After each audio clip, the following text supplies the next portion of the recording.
Good evening.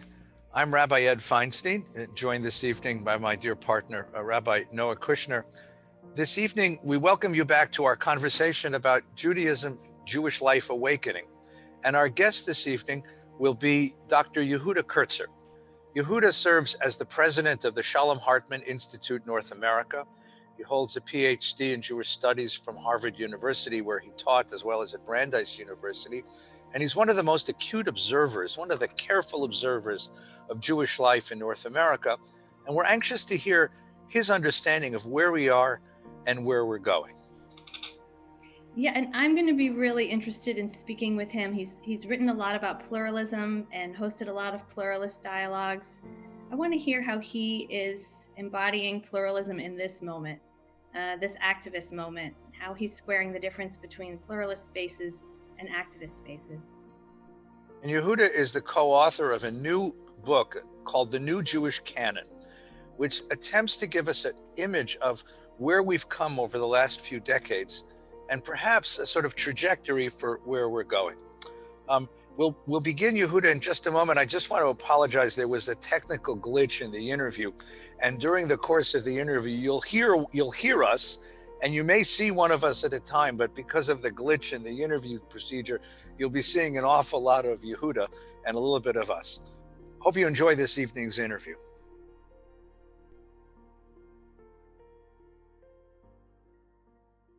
Thank you for joining us this evening. Thanks for having me. It's good to see you both. So, Yehuda, as you know, as you read Jewish history, there are these turning moments in Jewish history when Jewish culture changed.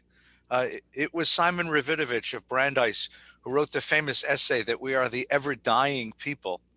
And the implication that he draws in that essay, of course, is that the ever-dying people is an ever-renewing people.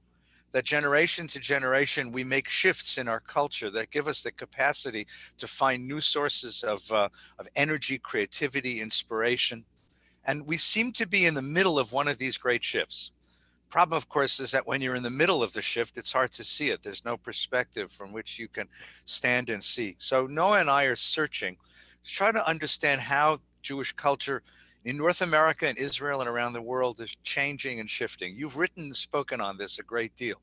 Changes in our ideology, our identity, institutions. Help us understand how it's shifting. Where are we going?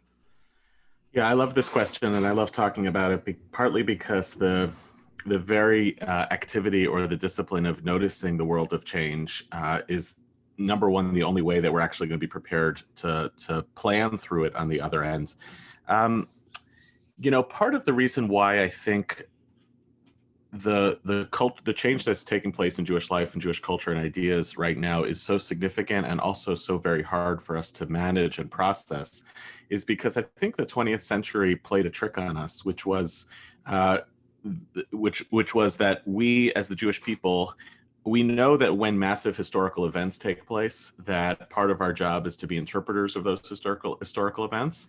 And you get a certain courage, you get a certain wind at your back, that the world has changed in front of you, and therefore you have to do a whole bunch of interpretive work. And the two great examples in the middle of the 20th century are the Shoah, the Holocaust, and the birth of the State of Israel, both of which produce libraries full of material that are the invention of genres of Jewish thought. There's a whole genre that emerges called post-Holocaust Jewish thought, because all of us know that after the Holocaust, you can't think about God the same way as the Jewish people did before. And of course, the State of Israel gives this library called Zionism, because the fundamental political and existential condition of the Jews in the world changes so significantly. And what's so interesting and troubling about the moment that we're in right now is I believe that, as you said, the Jewish people are engaged in as radical a shift about who we are, what we care about, what we believe, and what is the framework in which we're going to play out and live our Judaism. I think that's changing as rapidly in the last 20 or 30 years, but we don't have those historical precipitating moments. And not only does that deprive us a little bit of the momentum, but it makes those of us who want to listen and notice for change sound like what we're telling the Jewish world to change, as opposed to telling the Jewish world it has to actually orient itself towards things that have already happened. And I do think that these three stories, which are so interwoven to each other, the identity question is, what is a Jew? Who is a Jew? Or what is a Jew? And I don't mean the boundaried questions of the state of Israel, of who is a Jew for the purpose of citizenship or immigration, but the very breaking down, which I think has been a huge story of the American Jewish experience, the very breaking down of any really policeable boundary between Jew and Gentile, where intermarriage is a phenomenon that signals that something has changed, even though it's not the actual issue. The ideology story is there anything that we collectively can describe as a common Judaism? And a question Jews have asked in other periods of our history as well, when there was just deep differences of opinion. And I'm not, and I think most of us would say, no, not really. That other beliefs, ideals, or commitments that we all hold in common, and institutions or infrastructure, which comes last, which is, once I know who I am or who are my people and what we believe in, what's the fabric of the institutional landscape that we need to hold that together. And I think all of these have been kind of coming apart.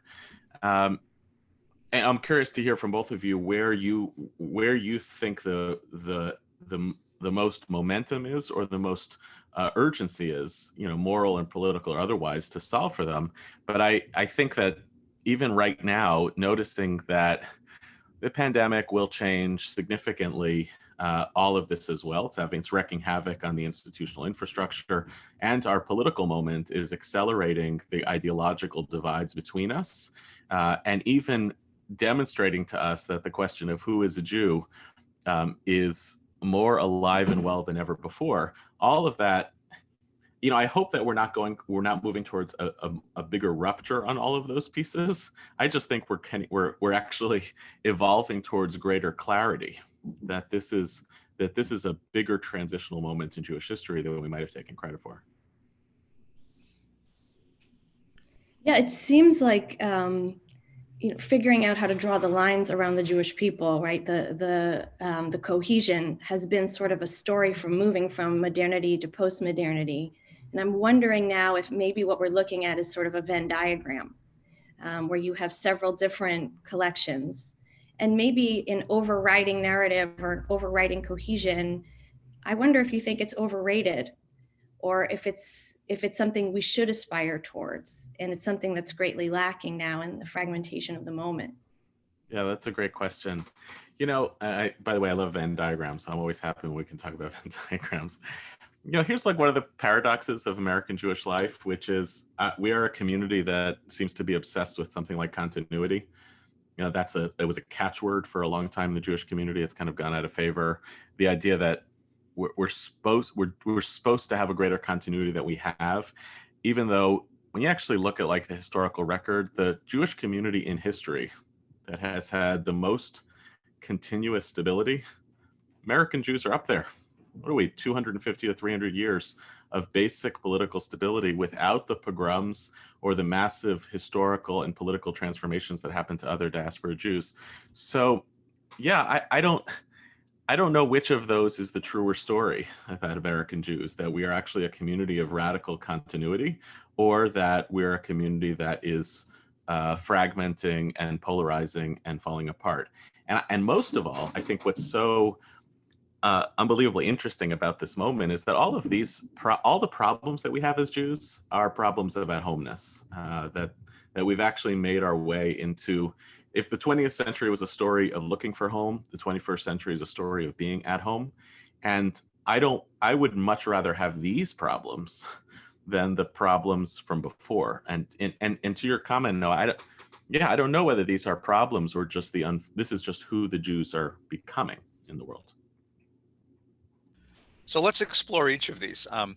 There's certainly a lot of anecdotes, and I'm sure that the demographics as they develop will show us these things. So let's begin with identity and talk about that for a moment. I mean, the anecdote that grabs me is we have a nephew who's married to a beautiful Thai woman. They have two small kids, live on the East Coast, and she bakes challah every Friday afternoon, and has forced my nephew, who would never have done this on his own, to light Shabbos candles and make a Shabbos dinner every Friday night, because she fell in love with the Shabbos table.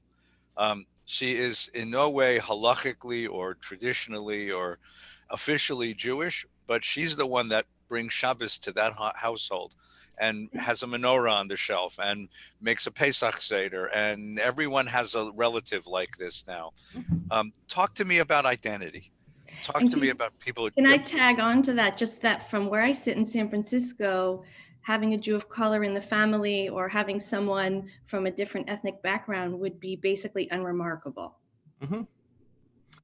Yeah, oh my goodness, there's so much to say on this. I think, again, it goes back to if once upon a time there was an easily noticeable and, more importantly, policed distinction between Jew and Gentile, it just doesn't exist for the overwhelming majority of American Jews, especially on the coasts, especially in the major urban areas where ideas of multiculturalism and ideas of and the idea that your people, your family, your community is not supposed to look the same over generations are not just descriptive realities, but they're actually they are American ideals. I think the most Jewish movie ever made was My Big Fat Greek Wedding, and I don't think it could be done about Jews.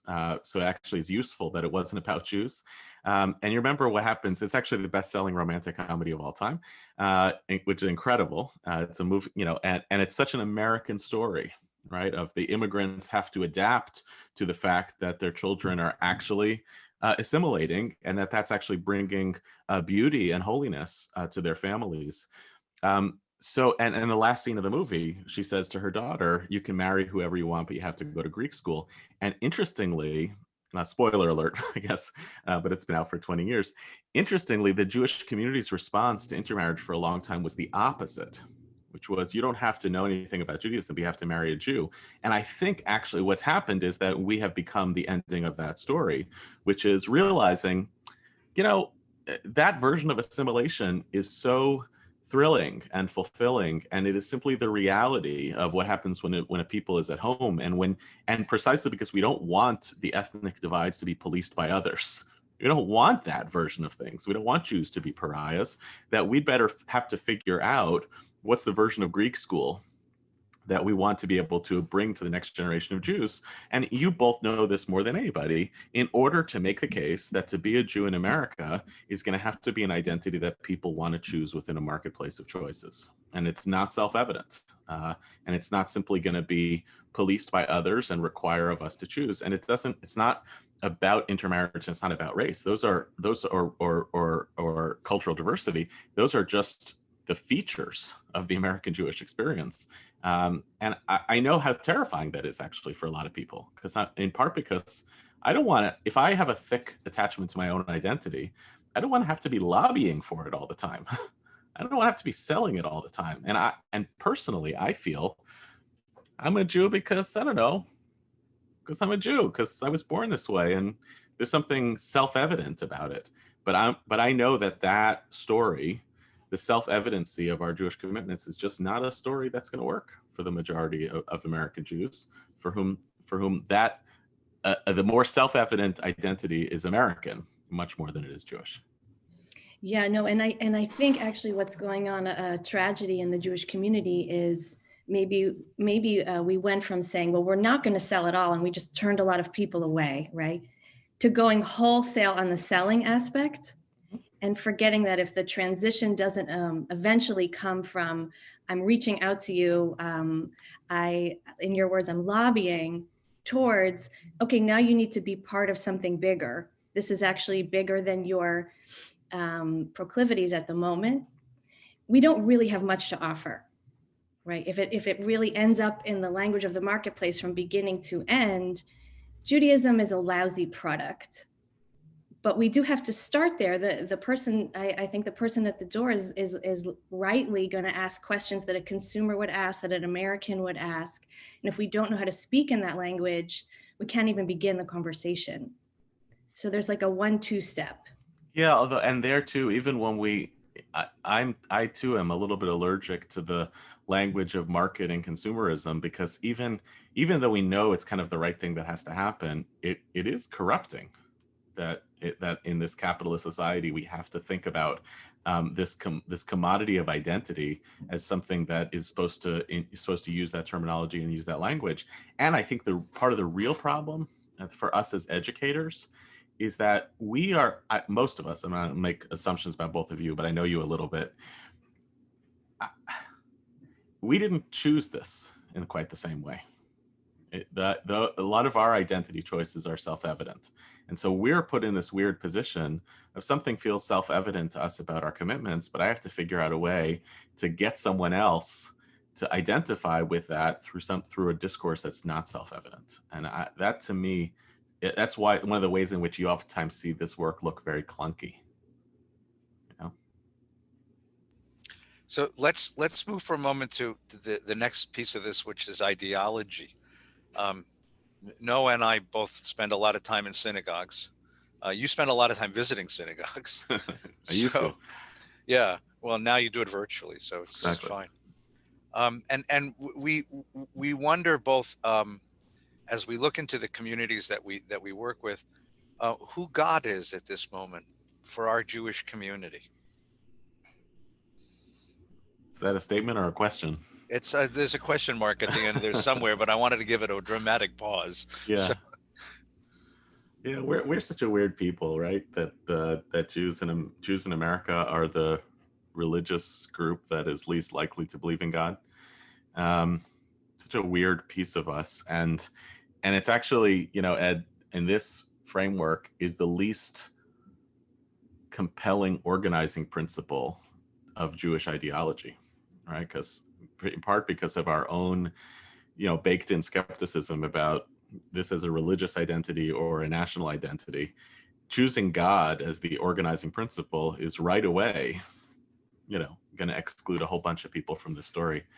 I really, really struggle on this. I did a conversation with Abby Pogrebin a few months ago when she was doing her series on God, and the best version of it that I could get to was talking about my own faith ambivalences and struggles.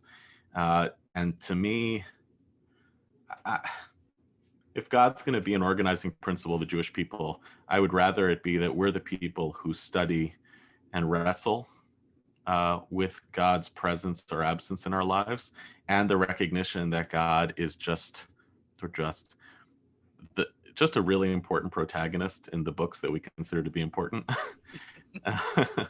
A great literary character. It's fine. Yeah, I know it's so let me ask the follow-up. So the follow-up question is exactly that. Then if God is not the organizing principle, then what is? And the caveats of that question are that the organizing principles that organized Jewish identity after the Second World War were Israel and the Holocaust, and continuity here in America, maybe liberal democracy here in America, all of which have now become not passé, rather, but controversial, different. The Holocaust has now become an event of history as the last of the survivors are, Nebuch leaving us. Israel is something that's very hard to talk about in a contemporary synagogue without people shouting at each other. Continuity, as we've said, is at least much more complex than we thought it was before. What would you say is the organizing principle now behind Jewish community life? The best I've been able to ever come up with in response to this, and it's pretty weak sauce, so I'm sorry. The best I've ever come up with is, I think, the organizing principle is memory. And the advantages and disadvantages of memory are baked into the fact that memory is elastic and it is invented. It is selective. Those are not deficiencies of memory, they're characteristics. But we are a people who inherits a past and is constantly doing a whole bunch of work to figure out what I keep of that and where I go with it, but we dare not forget. And I think it might be possible to actually build out more of a skeletal structure on that as something that could hold the Jewish people together a little bit more effectively. It's why I think, the activities like the study of Torah is not an extracurricular activity for Jews. It's actually the way in which we That's where you strengthen your memory. What are the stories that we're telling over a long period of time that continue to be important to us?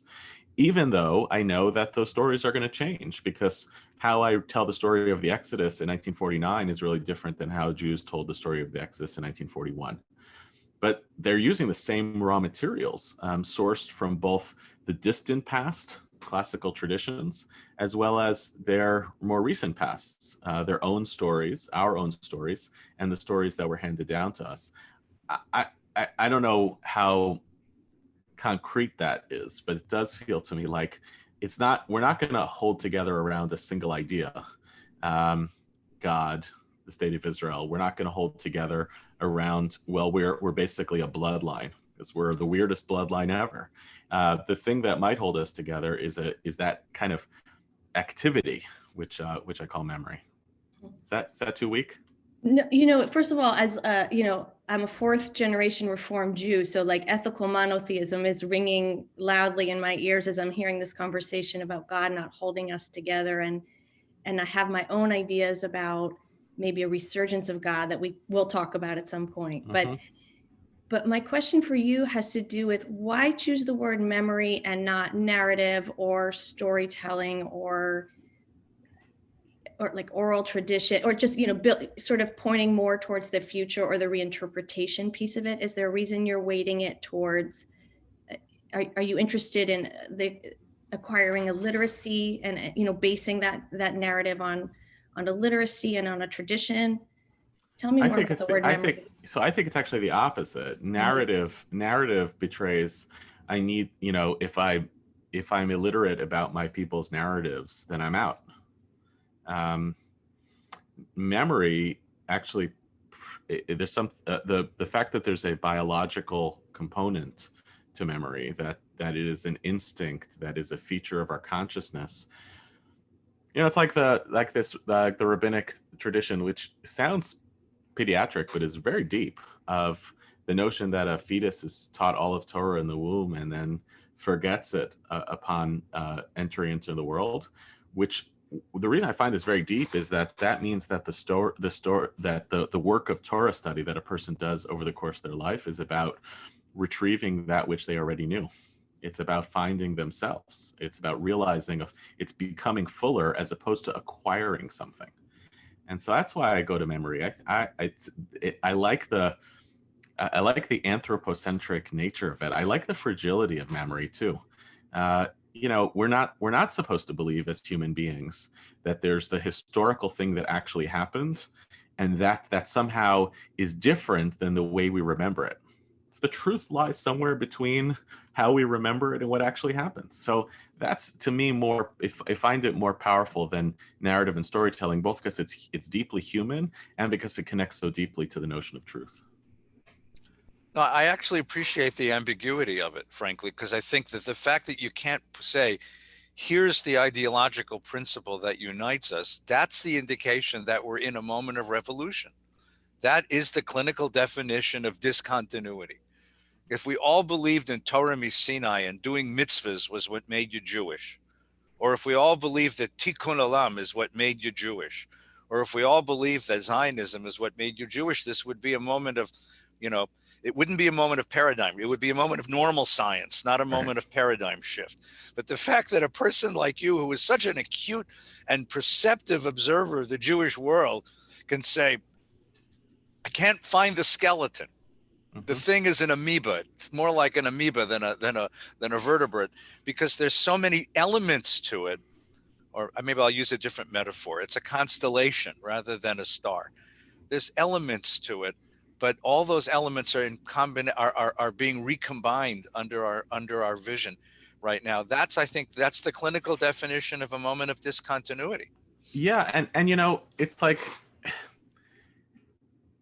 you both are rabbis of congregations. You have, I'm sure, a lot to say about prayer in your heads. You have books to write that you've written and you will write about prayer as some sort of, with conceptual vocabulary. What is prayer? And it's like, what's the difference between writing a book on prayer and davening? Right? And showing up together with people. And so even Jewish, this what we're trying to get at, which is what of Jewish peoplehood, it can't be summarized in an is statement. It's also a does statement. It's, we enact Jewish peoplehood when we do things with other Jews. And I think Kaplan was way ahead of all of us on this, of understanding that we can't distill the Jewish collective into belief statements exclusively, right? Or even or belonging statements exclusively, or behaving statements exclusively. They interlace with each other, and I think that has to be true when, especially in this moment of discontinuity, of not trying to get trapped into clear statements of noun, subject, verb, as though that's going to capture the complexity of what it means to be a Jew right now. Yeah, when we started the kitchen, I had this innate feeling that there had been enough conversations about what was important about Jewish life and why one should be Jewish. And I was like, no, we're just going to try Shabbat. We're just going to try Shabbos together. Mm-hmm. I'm going to call this normative, and we're going to do this. And it turns out that was a good basis for this piece of the world and this community. And I don't think, even if we had had the most robust conversations over the same amount of time, we would have gotten anywhere close to where we are now as a community. Yeah, Daniel Hartman has a line on this, which is he refuses to engage the question of why be Jewish, which is, I don't know, but if you want to talk about things that we can, what is Jewish, what does our tradition say, or what does it mean to live a Jewish life, or what are the big questions that this tradition asks, then I can enter into that conversation. And I don't think that's I don't think that's a playful resistance to the question. I think it's signaling that this is something that we are active participants in shaping, as opposed to something that we can just point to, here's a pat answer that's supposed to solve for this, as though this isn't part of our lived human experience. I want the book that you just came out with, the New Jewish Canon, and I've enjoyed it. I've enjoyed learning it, and I've enjoyed teaching it. And one of the things that's remarkable about it is this very feature of it. If this were a moment of, again, normal ideological behavior, then it would be a very short book with very simple statements that all corresponded to each other, that resonated with each other. But what's wonderful about the book is that you don't have to even, you can put it on the shelf, but just put your ear up to it. It's an argument. Mm-hmm. There's so many voices, and those voices are so discordant, and yet they seem to form a constellation. They seem to form patterns. So let me ask you that question. As you put that book together, did you find patterns among the various voices describing Jewishness, Jewish doing at this moment of our existence? Yeah, it's a great question. So you're right to notice that. I think the overarching theme of the book is unsettledness, or anxiety, if you want to clinicalize it. There's a kind of unmaking in the last 40 or 50 years of the organizing principles of Jewish life, and I think we try to capture that in the book. We did notice, Claire and I, in putting the book together, that a number of themes kept emerging, and that was a really interesting lesson for the last 40 years, one of which was, much as I had said at the beginning, the Holocaust and the State of Israel are these big historical events, and we have not had those. It turns out that a couple of historical events kept showing up between 1980 and 2015 as having disproportionate effect on the Jewish ideas economy, like the Lebanon War, for instance, which we know in 1982 has a huge impact on the State of Israel, for reasons we could talk about another time, but actually is a huge catalyst in Jewish thought. More than I realized. I started to notice it's an anchor to David Hartman. It's an anchor to Amos Oz. There's just a lot of places where it comes up. Sabra and Shatila massacre has huge impact on the State of Israel's self-understanding and the international community. So, things like that. The publication of the 1990 National Jewish Population Study, which generates a stream of not just responses that are actively responding to it, but all sorts of ideas, currents, even the very conversation we're having today, the recognition of all that has changed. You can't do that without these population studies, which nobody learned anything that they didn't already think was true. But it was moments of the American Jewish community holding a mirror to itself and attaching data to things that they already knew were true. So we started to see those types of patterns, historical events or major moments. But the flip side is it's hard to answer it because the framework of these changes was also how we chose these pieces for our collection, and I assume that there are that the blind spots that we had in putting together the book are indicators that others might have of what the story of the last 30 or 40 years has been about. But I do hope that people feel unsettled by pieces of the book. It's a very ideological book because we didn't tell our commentators, for instance, what they should say in response to each of these pieces. What we said was, we think this following book or essay was really important. We want you to explain to our readers why you think it was. And so you have partisans, people who said, like, I think it's important because it's finally making the case against the occupation. And then we had others who said, who attacked the authors of the pieces they were responding to. And I think that's as much data from this book as anything else of the flourishing of those types of debates, not just as represented by the primary text, but also by the secondary authors. You know, and this brings me to a question that we wanted to ask you, because you've spoken a great deal about pluralism. And boy, you know, we're speaking now like a couple of weeks after the election, and this question feels more alive than ever. And, you know, I toggle back and forth between different communities, as I'm sure you do. And in some, it really feels like the house is burning down, and unless we speak the truth, we'll all go down in flames, right? And in some communities, it feels like, well, actually, the reason the house is on fire is because we're setting each other on fire, right? And we have such a heightened moment. And I just wonder how you, and maybe it's historically or in this moment, reconcile those two arenas. You know, what position do you naturally take, and what do you think the impact this internal conversation is having on the larger Jewish community? Yeah, and I'm thinking about this nonstop, and it's partly a personal disposition, a belief in pluralism, but it's also an institutional one. You know, it's one of the things that we've built an institution on, is a commitment to pluralism. And I'll tell you, there's more resistance to pluralism inside the Hartman Institute than I remember ever before, of our scholars and staff concerned for exactly that question of, at what point do you stop worrying about building fellowship and community with people who you really think are a threat to you, and double down on your justice commitments.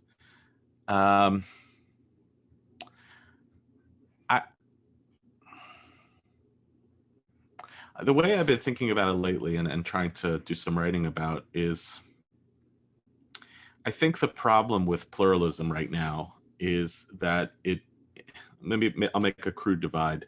There's what we might call hot pluralism and cold pluralism.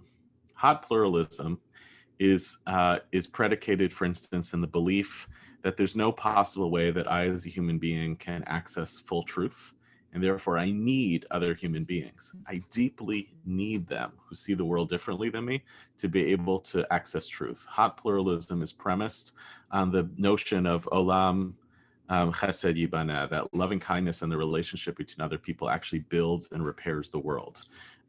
Pluralism of the Yitz Greenbergs and David Hartmans of the 80s and 90s was hot because they felt that the Jewish people were closing ranks too much and that there were too many people getting away. And unless we open our world to them and be prepared for them to come in with their full selves, our world is going to diminish and shrink. And in contrast, most of what passes for pluralism today is cold pluralism, which is pluralism of norms that are trying to prevent fundamentalism. How do I tamp down people's passions? It's no surprise that people who love justice feel turned off by pluralism because they're told less justice in order to come into my community. It's oftentimes very bourgeois. Like, let me avoid the irritants of people who have really strong commitments.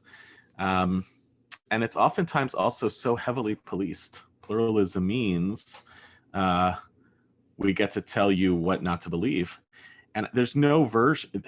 If that's what pluralism is, I too don't want to be a part of it. And I guess the challenge is, it's not just how do you make pluralism hot again, it's how do you actually deepen the moral discourse of pluralism so that it can compete with, that it actually is like justice. what makes people excited to march under the banner of justice? And I think pluralism can do it too. I think, all of those rabbinic texts that are at the core of our tradition were not trying to tamp down a society. They were trying to build one out of existential crisis, out of destruction. They were trying to do something great for the Jewish people. And until we don't do that, I think pluralism is going to suffer under this weight of, what do we think pluralism is? It's, invite a red state voter to your house for Shabbos dinner. Who cares? That's not the issue. I got to win elections. Until it has until it has real blood in it, it's not gonna fix the world. I really appreciate that. I think that's a really well put and fascinating response. And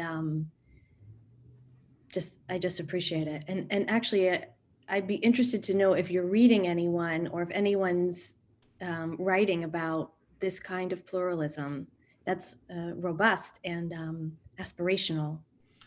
Well, the other tab on my computer right now that's open is this essay. It's about 10,000 words. It's called What Happened to Jewish Pluralism. I'm trying to write this. Hopefully it'll be out in December, January for a new journal that the Harman Institute's creating. The people to read, though, are, I mentioned Greenberg and Hartman. Hannah Arendt writes about pluralism in the 1950s, also as a world-building activity. Linda Zerilli from the University of Chicago has a great essay called Against Civility, where she's not actually against civility, but she's actually against the version of civility that's actually about tamping down our passions. And I think those are the things that I would recommend people to read.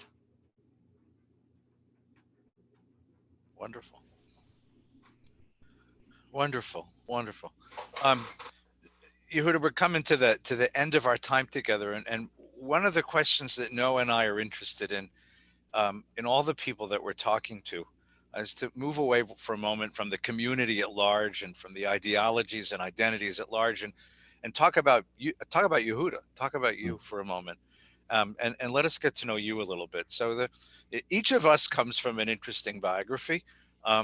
We'd like to know a little bit about you and about, as you perceive the Jewish community, as you work in the Jewish community, what is it from your own personal biography, your past, that you bring to this, and what is it that you're rebelling against in your own biography?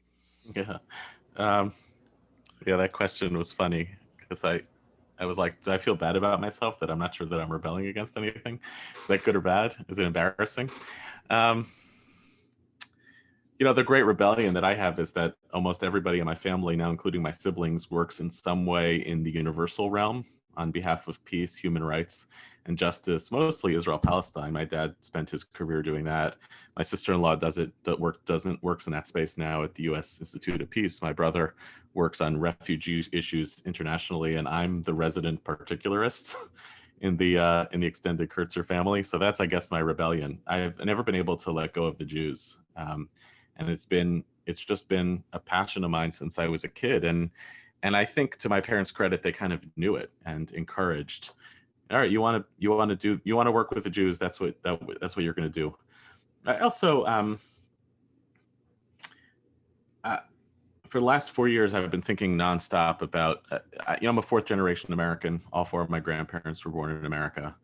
That is a deeper part of my identity than comes across in the world of if you're like a kippah wearing Orthodox passing man, the kind of assumption is that you come from a world in which a lot of the Orthodox community is second or third generation American post-war, and a little bit distant from the kind of discourse of American patriotism, but it's pretty deep in my family.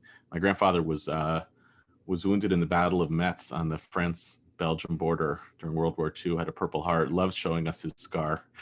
My grandfather was a great character from the war.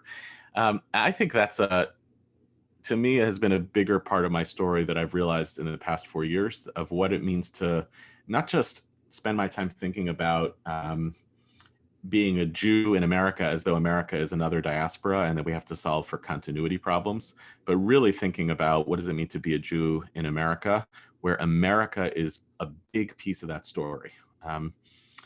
Last thing I would say, just on a personal level, is even in connection to both of those things, I'm married to a person who is second generation American. Stephanie's mother was was born in Tunis, went via Paris and came to Los Angeles about 45 years ago. And so I've gotten also this window into a totally different American story, a totally different set of minhagim and practices that have now filled our family. You know, we're like a pluralist caricature, because we eat kitniot on Pesach, but we have Ashkenazi and Mizrahi practices. And it's always amusing to me that my kids, I'm a fourth generation American on all sides, so my kids are either fifth generation Americans or third generation Americans, and just watching their own, like, because their grandparents are American immigrants. So I feel that story and my relationship with Stephanie, and we've been together for more than half of my life, has had a huge impact on my field of vision as a Jew, as a person, as a man, all those things. Thank you. And now the most important question is, we want to know your favorite Jewish joke. Okay, so I'll tell you my favorite clean Jewish joke. Fair enough. It's going to require a little bit of interactivity. Probably know this one. My brother said, actually, I should just say number 37, and that would end it, right? It's a good one. You don't know how to tell a joke. Yeah. What's purple, hangs on the wall, and whistles?